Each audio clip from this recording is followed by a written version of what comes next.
On se prépare ensemble pendant que je vous donne 5 choses pour ne pas scroller. Alors j'ai vu que la partie 1 vous avait vraiment plu, donc du coup je vous fais une petite partie 2. Là, la première chose que vous pouvez mettre en place, c'est de tout simplement installer une application qui bloque vos applications que vous voulez pas utiliser. Donc par exemple TikTok, YouTube, Insta. Donc si vous allez regarder dans l'Apple Store ou Play Store, etc., vous aurez plein de applications qui font ça. Personnellement, moi j'utilise une application qui s'appelle Brainrot. Absolument pas un partenariat, mais en tout cas je la trouve vraiment bien. Franchement, je trouve que depuis que j'ai installé une application qui bloque les applications que je veux pas utiliser genre le matin ou le soir, et bah je suis grave plus productive dans ma vie de tous les jours et j'ai grave fait d'autres choses, par exemple le soir ou le matin, et je suis vraiment plus focus sur ce que j'ai à faire en fait. Par exemple le matin je suis pas là à scroller bêtement sur mon téléphone, et le soir je peux lire un livre au lieu de scroller sur mon téléphone tout simplement. Même si ça peut paraître un petit peu abstrait comme ça, les choses que vous pourriez faire sans téléphone, bah je vous jure que depuis que j'ai installé cette application, j'ai grave voulu faire plus de choses, j'ai voulu réviser, j'ai voulu lire des livres, j'ai voulu faire plein de choses que je faisais pas habituellement parce que j'étais en train de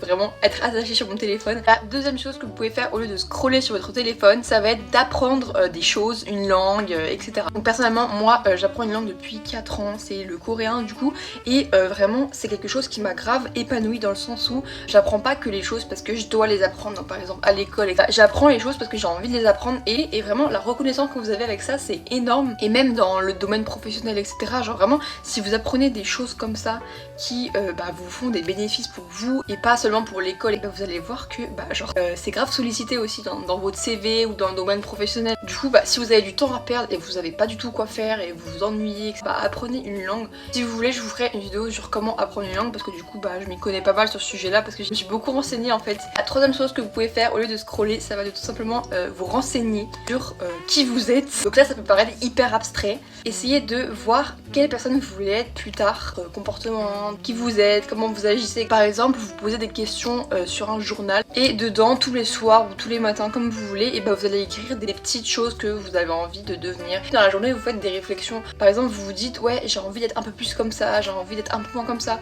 Et dans ce journal, vous allez tout simplement tout noter. Au fur et à mesure, vous allez travailler dessus et petit à petit, vous allez devenir cette personne-là. Franchement, on a tous envie d'être une meilleure personne au lieu de scroller bêtement sur notre téléphone. Et la dernière chose que vous pouvez faire, ça va tout simplement faire des choses seul avec vous-même. Donc faire des sorties, aller au cinéma, faire du shopping, vous promener dans la nature. Et en fait, il faut bien vous dire une chose, que personne vous regarde quand vous faites les choses seules. C'est pas gênant si vous faites des choses seules, c'est pas gênant si vous êtes seul au restaurant en train de manger et qu'il y a personne devant vous. Genre vraiment, il faut vraiment dédramatiser le fait d'être seul et le voir comme quelque chose de gênant ou de mauvais. Par exemple, une fois, je suis allée au cinéma toute seule voir Avatar 3 et franchement, j'ai kiffé ma life et j'ai grave passé un bon moment et j'avais pas besoin d'être entourée forcément de quelqu'un d'autre. Franchement, apprenez aussi à ne plus avoir